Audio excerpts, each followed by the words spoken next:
noite a todos e a todas. É importante essa iniciativa aqui, né? Dessa conversa, justamente nossa aqui nesse prédio, né? Um prédio ocupado pelo Sem Teto, aqui na 9 de julho, né? E a gente tratar desse tema da luta pela moradia e luta pela terra, que na verdade caminham juntas, né? A terra e a moradia, ela caminha junto. A questão da terra na sociedade capitalista uma questão profunda, né? Porque a terra, na realidade, ela é usada para o acúmulo de riquezas, de capital, né? A gente fala que nós estamos envolvidos em todos os seus aspectos pela questão da renda da terra, né? E essa extração da renda da terra é o que provoca esse grande problema urbano e especialmente problema habitacional, né? Nós falamos aqui que tudo envolve a renda. Sim. Então, a questão da renda da terra que eu falo, né? Eu falo assim que, eu não, né? Os teóricos aí, né, falam que tudo envolve a renda da terra. Nós falamos assim, você compra no meio urbano, você compra a blusa que tem renda da terra, né? Você vai tomar um café na padaria, tem renda da terra, né? Os especialistas falam que São Paulo, ele gera uma renda da terra de aproximadamente de 40 bilhões, né? Porque tudo que você faz tem a renda da terra. Então, no sistema capitalista, a terra, ela tudo. A gente fala assim que quem tem a terra tem o poder. Quem tem a terra, que sumiu aqui? Quem tem a terra tem o Estado, né? Se fala isso daí. E esse fenômeno é o que gera esse grande problema habitacional. Eu não estou dando sorte aqui, peraí. Alô? Deu? Que gera esse grande problema habitacional. Então, o que ocorre? É claro que à medida que a terra ela é um bem do comércio, o poder econômico vai se apropriando de todos os espaços e tomando esses espaços para obter a renda da terra, né? E então, se você observar as cidades, elas vão sendo apropriadas pelo poder econômico. E os trabalhadores acabam ficando sem renda suficiente para ele obter que seja um pequeno espaço, quer dizer, para ter uma moradia, para adquirir uma moradia. Nós, do Sem Teto, a gente tem um estudo e a gente observa que no Brasil a questão da moradia, ela passa a se agravar intensamente a partir de 1940. Ela começa a se agravar a partir de 1940, quando a legislação estipula um salário que ele não cobre as despesas com a moradia. A gente fala assim que o salário ele é insuficiente para a pessoa adquirir a moradia. E isso vem desde 1940. Então, na década de 50, eu não sei, tem alguma coisa aí. Na década de 50, houve, assim, por conta das lutas operárias, Então, houve o valor do salário no Brasil, ele foi ampliado, e você não tinha o mesmo problema habitacional que você passou a ter quando o poder de compra do salário ele foi caindo, e especialmente a partir da ditadura militar, né, a partir de 64. Né? São Paulo tinha, em 64, cerca de 1% de favelados. Por exemplo, quando terminou a ditadura, ele já tinha praticamente 20%, e hoje tem 20% de pessoas morando em favelas, né? E isso se deu junto com a queda do salário. Eu acho que eu vou tirar isso daqui, mas aí tem estou com calor, que tem a coisa no bolso. Põe no bolsinho aqui. Tá. Então, para eu não perder esse... Espera aí. Esse está melhor? Espero que sim.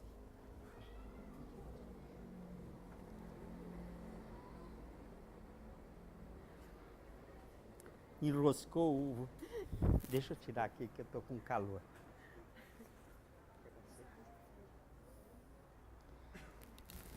Tá bom.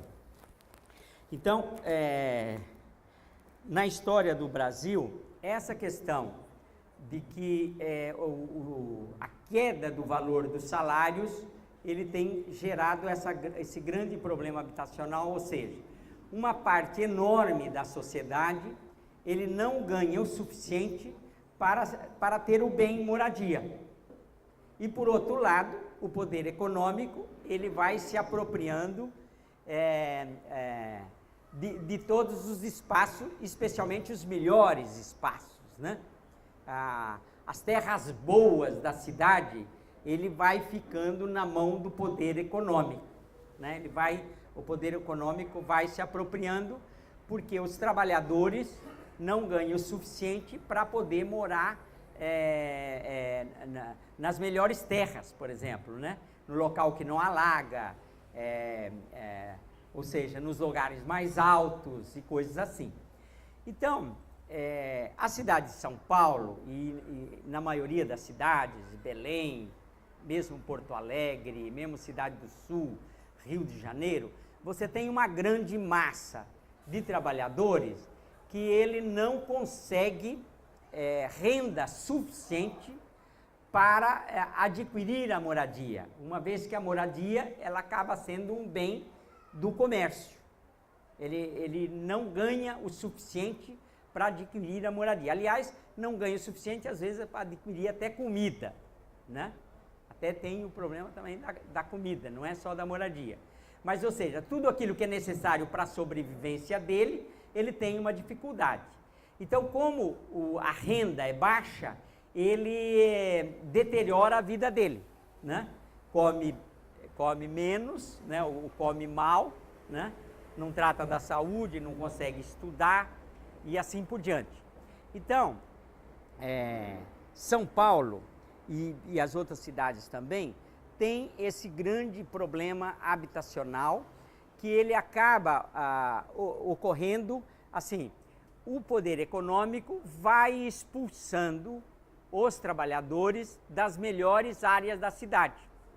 A luta por moradia no centro, por exemplo, e a ocupação desses prédios aqui, ela vem nessa esteira, né? Eu participo do movimento já há uns 30 anos, e quando a gente começou, o movimento, ele lutava por moradia, e normalmente essa moradia era conquistada sempre na periferia, sempre ele ia sendo os projetos levados para a periferia. Mas os trabalhadores, principalmente dos cortiços, que eles moravam próximo às indústrias, próximos ao local do trabalho, eles não queriam ir para a periferia, eles queriam ficar morando na cidade urbanizada. Foi quando o nosso movimento se apropriou dessa bandeira de morar no centro, né? De querer moradia no centro, ou seja, moradia nas áreas urbanizadas, ou nas áreas consolidadas da cidade. Nós começamos com essa bandeira de luta a partir de uma grande luta que teve aqui na Moca, na região da Moca. A região da Moca, ela era uma região que tinha muitos cortiços, né? A Moca, Brás, Belém, era de grande concentração de cortiço. A Sé também, aqui a área da Sé, Santa Cecília, Bom Retiro, aqui a Barra Funda, né? Eram áreas que tinham muito cortiço. Mas o movimento começou a se organizar ali na Moca, né? E era morador dos cortiços. E esses moradores dos cortiços trabalhavam nas fábricas da Moca. Tinha muitas fábricas na Moca. O pessoal conhece a urbanização da cidade. Ela começou a se dar na beira da estrada de ferro, né? Onde se implantavam as indústrias. E a Moca foi um centro industrial até pouco tempo, né? E ali, então, os trabalhadores moravam e trabalhavam ali. A partir daí, eles não queriam conquistar moradia para ir morar na periferia, né? O movimento fez uma luta lá e, e a gente conseguiu alguns projetos na periferia. Mas esses projetos foram se consolidando e depois eles não queriam ir para esses projetos da periferia. Eles queriam ficar morando na Moca. Então foi onde nós desenvolvemos, o movimento desenvolveu essa bandeira de moradia no centro. Moradia nas áreas consolidadas. E aí, a partir dali, nós fizemos uma articulação, né, com o pessoal da moradia da Barra Funda, do Brás e do Belém, e acho que de Santa Cecília, e com o pessoal da Moca, e aí começou a se formar esses movimentos de luta por moradia no centro. E esse movimento ele ganhou uma força imensa na década de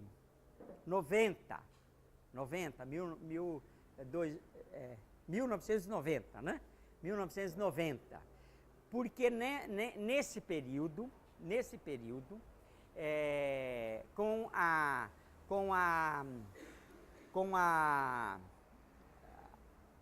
o avanço do neoliberalismo que começou a fechar indústrias, né?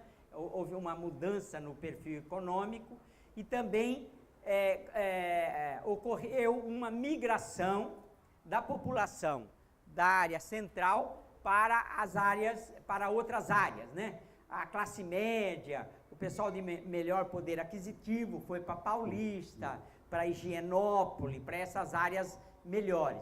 Ocorreu um certo esvaziamento do centro. Então, naquele período da década de 90, houve o que a gente chamava de um certo esvaziamento do centro, né? E isso ocorreu por esses dois fenômenos. O fenômeno da classe média que saía para outros bairros, mas também da população pobre que não aguentava, não suportava economicamente morar nessas áreas urbanizadas, né? Então, se vocês recorrerem ao censo de 2000, você vai ver que há um esvaziamento, né, do centro, né? Eu acho que todos os bairros, todos os distritos, Sé, Bom Retiro, Consolação, todos esses distritos do centro, eles sofreram um esvaziamento nesse período. E justamente nesse período, então, que nós passamos a defender de que o movimento deveria se articular para morar no centro, né? Morar nas áreas centrais. E aí foi o período que o movimento começou a ocupar os prédios do centro, na década de 90. E se vocês observarem o censo de 2000, 2010, ele já houve uma reversão, né? Já passou, os distritos passaram a crescer mais do que esvaziar, né? Acho que 2000, 2010, passaram a crescer mais do que esvaziar. E ele se deu justamente por esse movimento. pela luta do sem-teto para morar no centro, né? Morar nas áreas centrais aqui, aqui dessa região. Bom, o que é importante verificar nesse fenômeno? Que, na verdade, o movimento, ele faz, como é que se diz? Ele tenta inverter uma tendência que a economia está fazendo. Se vocês perceberem, hoje também está acontecendo isso. Embora você tenha um movimento fazendo para ficar, você tem o movimento econômico expulsando as famílias das áreas urbanizadas, né? E essa luta do movimento por essa moradia, ou pela terra, vamos dizer, né? Vamos dizer, a luta pela terra, por um espaço nas áreas urbanizadas, que fizeram, na verdade, o poder público a adotar algumas políticas habitacionais, né? Desde quando o movimento começou a travar as lutas aqui no centro, ou por moradia no centro, você não tinha nenhum programa de governo para moradia no centro, né? Quando na década de 90 se começou as grandes ocupações, o governo ele começou a fazer algumas políticas públicas para desenvolver programas habitacionais na área central, que começou com o governo Fernando Henrique no programa PAR, da Caixa Econômica.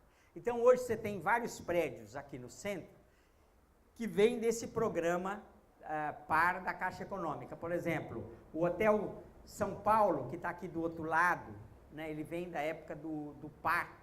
O Riscala Jorge, que está aqui no Anhangabaú, aqui na frente. Aqui no Asdrubal, na Maria Paula, no Riachuelo, né? São programa habitacional do governo federal para moradia no centro, uma vez que naquele período, na década de 90, no final da década, tinha cerca de 20 ou 30 ocupações do sem-teto aqui no centro, né? Aqui nessa área central. E foi também um período que também acabou se aprovando várias legislações, por exemplo. Foi a partir da década de 90 que se aprovou o Estatuto da Cidade, né? O Estatuto da Cidade, ele era um projeto de lei que estava engavetado há muitos anos, né? E a partir dessa luta do sem-teto, o estatuto ele foi desarquivado e foi, acho que, aprovado em 2002, se não me engano, uma coisa assim. E nesse período também, com essa luta do sem-teto aqui, também foi acolhido na Constituição o direito à moradia, que a Constituição de 88, ela não acolhia o direito à moradia, né? Ela acolheu, depois dessas lutas intensas que ocorreram aqui no centro, e é claro que também na periferia, foi aprovada uma emenda constitucional e que colocou também a moradia como direito constitucional. Então, essa luta do movimento, do sem-teto, vamos dizer assim, na verdade, ela é uma luta que é uma luta simples, porque os sem-teto eles se organizam para lutar por moradia, para sair do aluguel, vamos dizer assim, né? Ele quer sair do aluguel, e também uma pessoa que não tem a moradia ou não tem recursos para pagar uma moradia, ele sofre muito na cidade, né? Porque ele fica sempre tendo que mudar de um lado para outro, ou ele fica também com um problema econômico tremendo, porque ele gasta quase todo o orçamento dele com a moradia, né? Então, o sem-teto ele vem por essa luta simples, uma luta pela moradia, por, né, resolver um problema que ele está enfrentando, habitacional. Mas essa luta simples, ela acaba se transformando numa abrangência maior, né? Que ela acaba se transformando por uma luta de inclusão social, né? De inclusão social, que é a forma como o sem-teto se inclui na cidade, né? Na cidade. Aqui em São Paulo, não sei se vocês conhecem, as pessoas que moram na periferia, ela fala, vou na cidade. Ele mora lá, né? Mora em São Paulo, né? Mas ele sempre fala, vou na cidade, porque parece que ele não mora na cidade, não é isso? Então, mas essa luta simples por moradia do sem-teto, ela acaba se transformando nessa luta de inclusão social e de inclusão na cidade. Porque o pobre, ele fica excluído da cidade. Ele fica totalmente excluído da cidade. Essa semana passada, eu fui visitar um bairro lá na cidade de Tiradentes, chamado Vilma Flores, né? Vocês imaginam que não tem ponte para entrar no bairro, né? Houve uma enchente lá e levou a ponte. Então você entra numa pinguelinha, né, lá no bairro. Então, quer dizer, aqueles lá então estão mais fora da cidade ainda, né? Mas então, essa luta do sem-teto, que é por moradia, uma luta econômica, ela acaba tendo esse viés da inclusão social. Mas não só isso. Essa luta simples, ela acaba se transformando numa luta que ela acaba questionando, né? Questionando a propriedade imobiliária, a propriedade questiona em todos os seus aspectos, né? Porque depois dessa luta também, que se evoluiu essa questão da função social da propriedade na nossa legislação. A Constituição, ela já tinha acolhido esse negócio da função social da propriedade, mas genericamente num capítulo lá, e depois ela acabou sendo acolhida no Estatuto da Cidade, e isso porque a luta do sem-teto, ela acaba questionando esta forma de cidade que a gente tem, essa sociedade de exclusão social. Então, eu vejo que essa luta simples, né, que é por apenas moradia, o sem-teto acaba questionando a própria cidade, a forma como a cidade distribui a população nos seus espaços. Ela acaba questionando isso na prática, né, pela luta do sem-teto.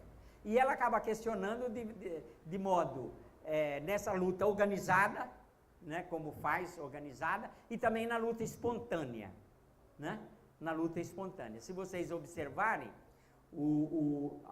aqui o Morumbi, né, o Morumbi, ele é cheio de favelas, né, ele tem muita, não é só o Paraisópolis, não, ele tem algumas áreas lá por dentro que tem favelas na beira dos riozinhos. E que eu falo é um questionamento espontâneo, porque é espontâneo, a pessoa ocupa, não tem onde morar, vai ali. E por quê? Esse pessoal que vai morar naquelas favelas e na área do Butantã, ali aquela área, é tudo gente que trabalha no Morumbi, né? Que trabalha, é o porteiro, é a faxineira, é a cozinheira, é o pedreiro, é o eletricista, então a questão da moradia ele acaba questionando, né, essa forma de cidade de modo organizado, como os sem-teto fazem, e de modo espontâneo, quando, vamos dizer, o poder público não resolve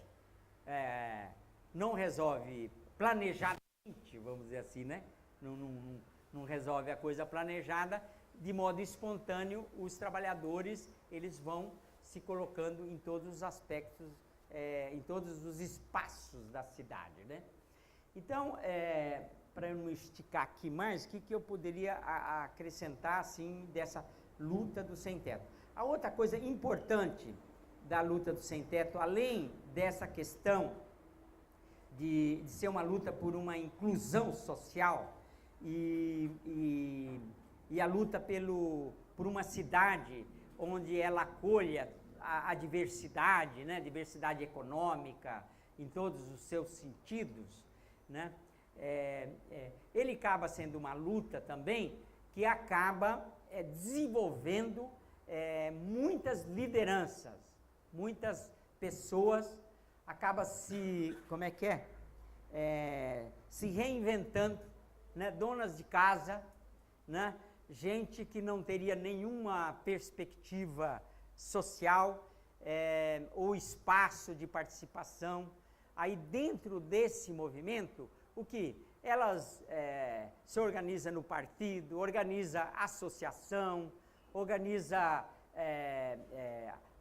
as famílias. Então elas também acabam se transformando em lutadoras de defesa do direito, né? Sem querer, acaba, né, sem assim estar planejado, mas elas acabam se transformando em defensoras dos direitos fundamentais, vamos dizer assim, né? Sem ser jurídicos, sem nada, mas aquela ação delas, aquela forma organizativa delas vai se transformando em defesa dos direitos fundamentais, né? Então, eu vejo que a luta pela terra na cidade,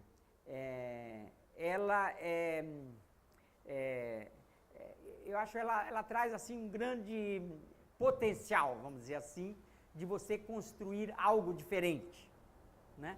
Então, hoje, a gente vê nessas ocupações e também nos projetos que agora começaram a ser feitos, onde o pessoal acaba conversando sobre um novo modo de se relacionar, né? Um novo modo de se relacionar, um modo de se relacionar com igualdade, vamos dizer assim, né? Com uma igualdade, onde, por exemplo, num espaço desse aqui, todo mundo tem que ser igual, né? Todo mundo tem que pagar a mesma coisa, todo mundo tem a mesma responsabilidade, e então ele acaba sendo, essa luta acaba ajudando na construção de comunidade e talvez seria um grande sonho nosso, né, de ele começar a apontar para um novo modo de convivência social, né? Apontar, vocês veem aqui, embora tudo muito, não muito, assim, imperfeição perfeita, né, como a gente diz, mas aqui acaba ocorrendo isso, aqui, em outras ocupações a gente vê ocorrer isso daí, o quê? Acaba se juntando setores médios, como o pessoal que tem vindo para cá, imigrantes, né? Você acaba juntando gente de vários locais, aí você começa a ter biblioteca, aí começa a ter esporte. Então, na verdade, o Sem Teto hoje já tem esse apontamento de se construir nesses locais, né, novas formas de convivência social, né, com mais integração, mais igualdade, né? É um desafio, a gente sabe que é isso, né? Porque às vezes as coisas avançam e voltam, mas é um desafio necessário e ele cria espécie de uma comunidade. A nossa experiência agora, né, é de que eles, eu acho que por causa das necessidades, né, mas tem criado um laço de solidariedade e de, assim, muito forte nesses lugares. O que eu acho que ela acaba apontando para você construir espaços urbanos com novas formas de convivência social, né? Que não a forma comercial, vamos dizer assim, puramente comercial. Mas eu acho que hoje as experiências dessa luta pela terra, que é a luta por moradia, ela está apontando para isso, né? E é questão de tempo que vai exigir isso de nós todos, de todos nós, de mesclar, né? De você, hoje já se fala, né, nesses conjuntos de mesclar diferenças econômicas, diversidades, né? E você ter espaços culturais, espaço de comércio também, né? Você ter uma diversidade de coisa e ter uma comunidade que aponta para uma nova forma de convivência social. É um desafio que nós vamos ter que construir, e eu acho que o Sem Teto já aponta isso, porque é evidente que ninguém quer o que está se construindo por aí, né? Ninguém quer essas coisas horríveis que se constrói por aí, cada um enclausurado na sua casa, no seu carro de luxo, no seu, né? O ser humano é um ser social. Ele precisa do... E eu acho que, assim, essa luta, eu não sei se era isso que vocês esperavam de mim, mas eu que eu sinto é que nós estamos na direção, aqui tem um potencial de a gente evoluir para alguma coisa mais consistente e que traga mais felicidade, né? Não é só resolver o problema econômico, mas que traga mais felicidade, mais relação social, mais diversidade, mais diferenças, né? E mais atividades cultural e o que seja possível para os seres humanos se desenvolverem como seres humanos. Eu vejo que está aqui, nós temos um potencial imenso na nossa mão. Obrigado. Boa noite, todo mundo. Originalmente, mediar essa conversa, devido às circunstâncias imprevistas, eu me encontro aqui dando uma fala.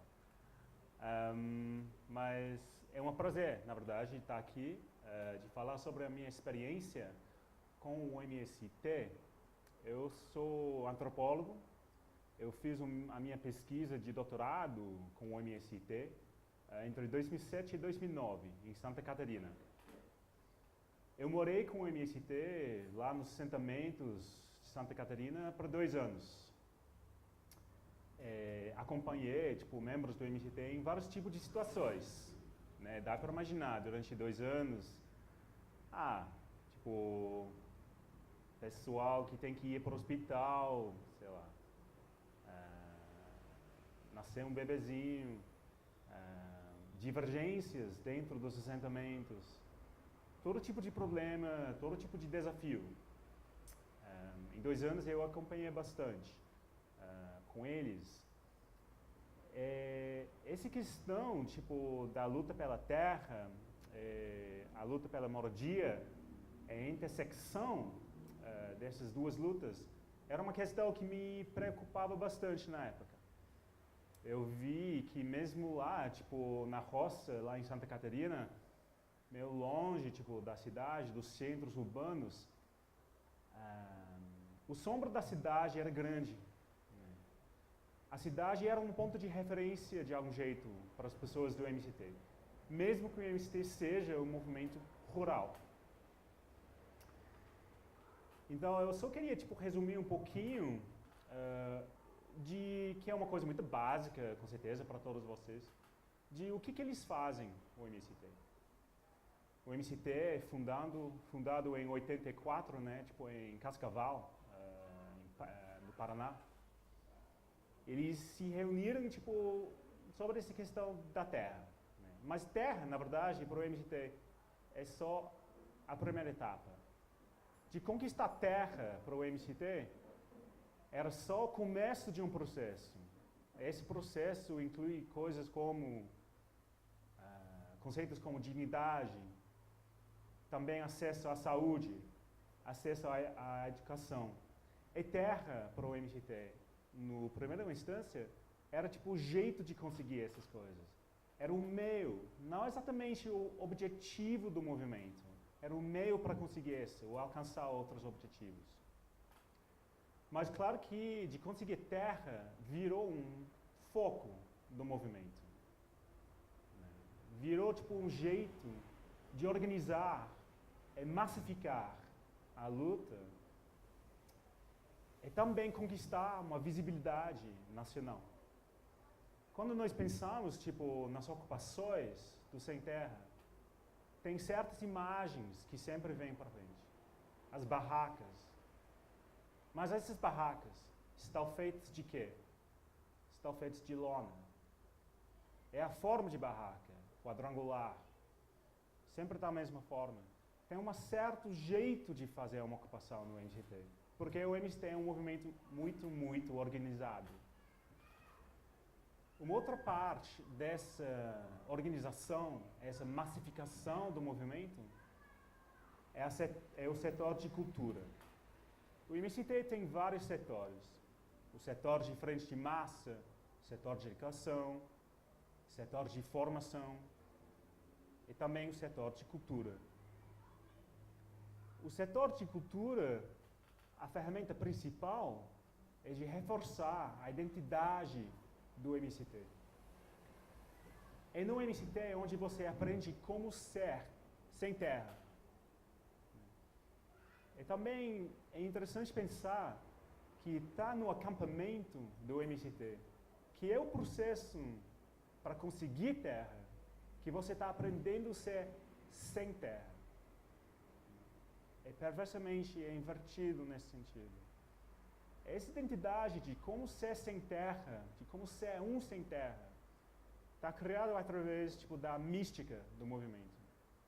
Eu não sei quantos de vocês tipo, já conhecem a mística do MST. Mas a mística é o papel, a ferramenta mais importante da vida cultural do movimento. A mística pode referir a uma vida cultural, a um espaço cultural, um jeito de ser sem terra, até de ocupar e de praticar essa mística. Mas a mística também pode ser uma coisa um pouco mais tangível, um tipo de peça, uma peça de 5 até 10 minutos, sem palavras, em que os membros do MST fazem performance. Essa performance é uma alegoria de tratar questões como que é a questão de reforma agrária. Como que nós podemos criar uma comunidade maior? Como que nós podemos tratar da questão da violência?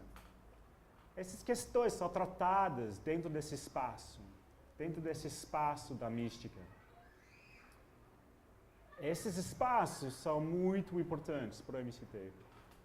Eu gostaria de ler, porque, infelizmente, o militante do MST não pode ser aqui essa noite. Eu gostaria de ler parte de uma entrevista que eu fiz com um membro do MST lá em Santa Catarina, justamente sobre essa questão da mística e da vida cultural do movimento. Ele falou: o subjetivo, violão, poesia, música do subjetivo, isso move montanhas, isso transforma muito mais que às vezes muitas palavras. E na época a gente fazia isso. Toda terça-feira, depois da roça, a gente não ia trabalhar. Um dia tocava violão, estudar, planejar, rezar. Faz parte também do subjetivo, também é mística, católico. Mas não tinha muito desse negócio de essa ou aquela igreja. Era uma espiritualidade pela luta. E foi legal aí. E a gente, na época, a gente não tinha nenhum recurso. Eu queria destacar a importância do que esse membro do MST colocou na mística, na vida cultural do movimento. Essa ideia do subjetivo, de tocar violão, de rezar até. Ele chamava isso da espiritualidade pela luta.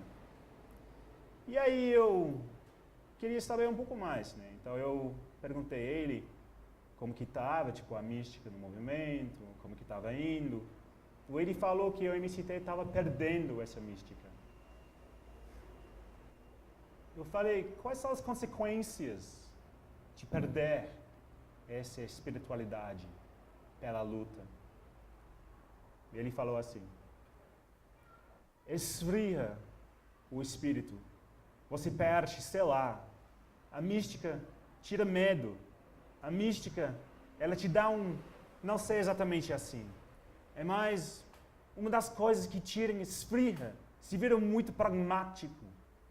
Vou lá porque vai dar lucro, vou lá porque vou pegar terra. A mística pura, espírito, eu vou lá porque tem povo, gente, justiça.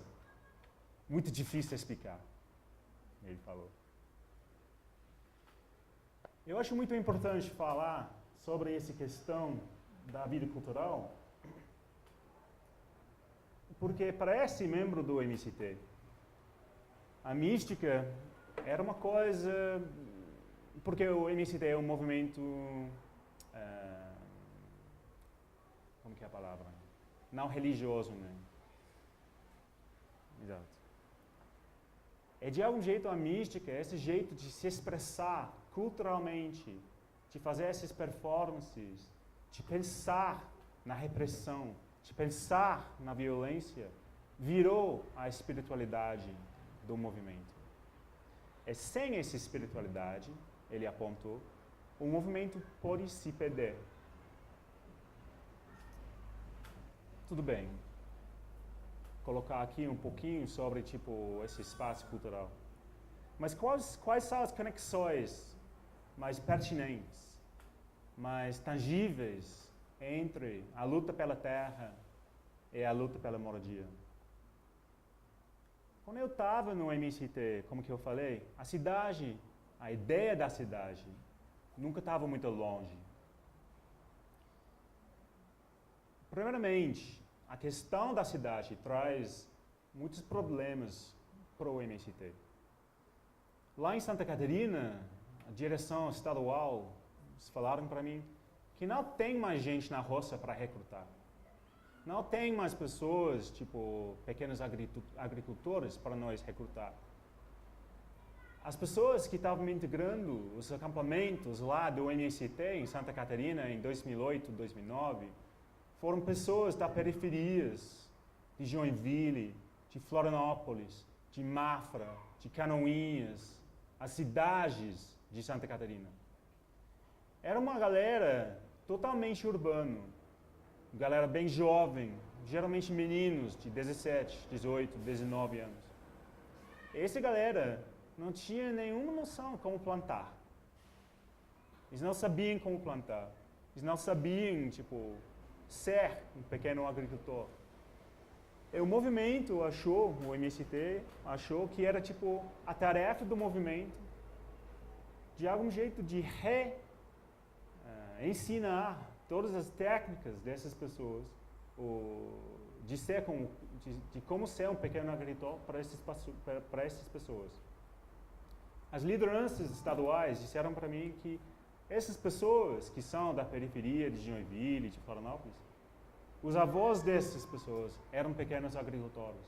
A gente está voltando, a gente está trazendo essas pessoas de volta para a terra. Só que, claro que tinha uma sequência de problemas. O problema era uma questão econômica. De viver, na cidade, de viver num estado precário, né? Como o Manuel, ilustrou, é muito diferente de viver, na roça. Na roça, você vive de 2 colheitas por ano. Você planta, você recolhe, você vende. E com essa grana, você compra mais sementes e você planta de novo. Tem outro ritmo financeiro na roça. Na cidade, você vive numa situação precária, você vive dia a dia. Um dia tem grana, outro dia não. Na roça, não é assim. Você tem que planejar. Você tem que planejar pensando nos próximos 6 meses. É de fazer essa troca de mentalidade, essa ontologia, vamos dizer, financeira, de trocar essa cabeça, era muito difícil nos acampamentos. Também as lideranças falaram para mim que a galera, tipo, urbana, como que eles disseram, trazeram muitos problemas. Vícios de álcool, de drogas, coisas que aparentemente não tem ali na roça. Mas claro que tem. Mas qual é a importância da cidade? Por que era importante para os membros da direção estadual do MCT de Santa Catarina trazer uma galera de pessoas urbanas para os acampamentos? Porque, gente, a cidade para o MCT é muito importante. Quando o MCT está planejando em ocupar uma terra, essa terra não está, se perdoar, tipo a minha frase, na puta que pariu. A terra tem que ter uma certa infraestrutura. Você tem que ter uma rua. Você tem que ter, idealmente, o BR lá perto. Por que você precisa de um BR quando você está ocupando terra? Porque se você vai produzir, se você vai vender, para quem você vai vender? Você vende para as cidades. Um dos assentamentos mais bem-sucedidos que eu vi do MCT lá em Santa Catarina, eles plantaram saladas. Eles tinham uma área de 82 hectares, mas infelizmente 70 desses hectares era mata protegida. Então eles não podiam fazer nada lá. Então tinha esse problema. 13 famílias, 11, 12 hectares de terra. O que a gente vai fazer? Eles criaram uma fábrica de saladas, né? De criar, tipo, plantinhas, e aí pegar essas plantinhas, pôr na estufa, e aí, tipo, vender a salada para o Angeloni. Para as pessoas que conhecem o Sul, um grande rede de supermercados lá. E você tinha o MCT vendendo salada para uma grande rede capitalista de supermercados. Por quê? Porque dá lucro para as famílias que estão morando lá. E quando eu digo lucro, eles estavam sendo pagos R$1 por hora. As pessoas, né, as famílias do assentamento. O assentamento era coletivizado. Como se diz? Coletivizado. Então, creche, cozinha, transporte até. O assentamento tinha um carro. Todos esses custos foram coletivizados. Mas o salário que eles pegaram, né, para trabalhar, tipo, 10 horas por dia, era 95 centavos por hora. É claro, o assentamento não produz sabão, o assentamento não produz shampoo. Você tem que comprar essas coisas, roupa, tudo isso. Eu estou dizendo isso para ressaltar a importância da cidade para o MCT. O MCT é um movimento que a base da legitimidade do MCT está em produzir. Os inimigos do movimento dizem que o MCT é uma penca de vagabundos, caras que pegaram terra, se não fazem nada, eles vendem, alugam, não sei o quê. A única resposta que o MCT tem para essas pessoas é de produzir. Produzir leite, salada, produtos de porco, não sei. Mas você tem que vender esses produtos. É por isso que, para qualquer ocupação, a questão de infraestrutura, de ruas, é tão importante. Mas as ruas levam para uma coisa. É aquela coisa, é a cidade. A cidade é o grande mercado, onde dá para vender, tipo, os produtos. Então, tanto que era um problema para o MCT na época, e ainda está, lá em Santa Catarina, de incluir a questão urbana, tipo, na luta pela terra, quanto era uma necessidade.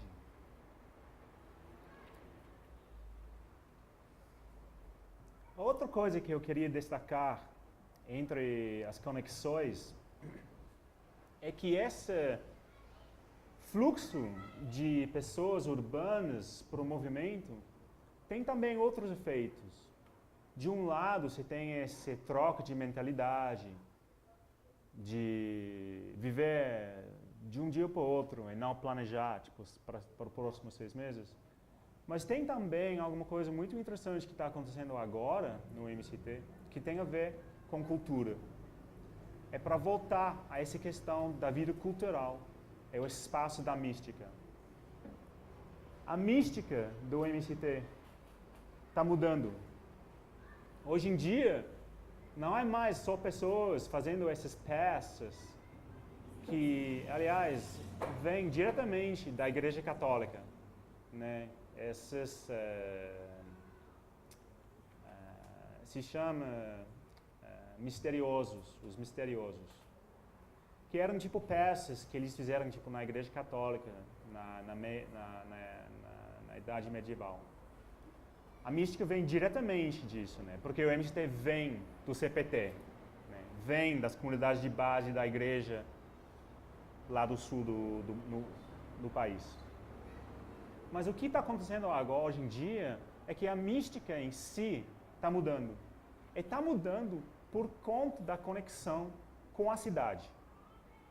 Essas novas pessoas que estão sendo recrutados pelo movimento, eles não querem fazer tipo peças, eles não querem tipo replicar, reproduzir os modos antigos do MCT. É uma cultura que já foi lançada tipo em 84. As coisas mudam. Agora, as pessoas lá no MCT estão querendo fazer rap, hip hop, né? Estão querendo fazer tipo montar tipo bandas de funk. É essa cultura que está mais urbana, intrinsecamente mais urbana, está mudando da base o movimento. A conexão com a cidade para o MCT é para todos os movimentos lá, tipo os movimentos rurais que estão articulando uma luta pela terra, é incrivelmente importante. De um nível, é uma questão prática, é questão de para quem a gente vai vender os nossos produtos, né? Para ganhar, para conquistar essa legitimidade, né, de ser um movimento produtivo, de trabalhadores, né? Mas também, num outro plano, no plano cultural, esse envolvimento de pessoas da cidade que estão trazendo um outro tipo de cultura, está renovando o movimento do Sem Terra, da base. Não, isso não é uma coisa imposta, né, tipo, verticalmente. Isso é uma coisa horizontal. É assim o movimento está renascendo e virando um outro tipo de movimento. Um movimento que talvez no futuro possa criar outros tipos de vínculos e criar uma rede mais tangível entre a luta pela terra e a luta pela moradia. Que, como o Manuel explicou, são exatamente as mesmas lutas, mas expressadas em jeitos diferentes. Obrigado.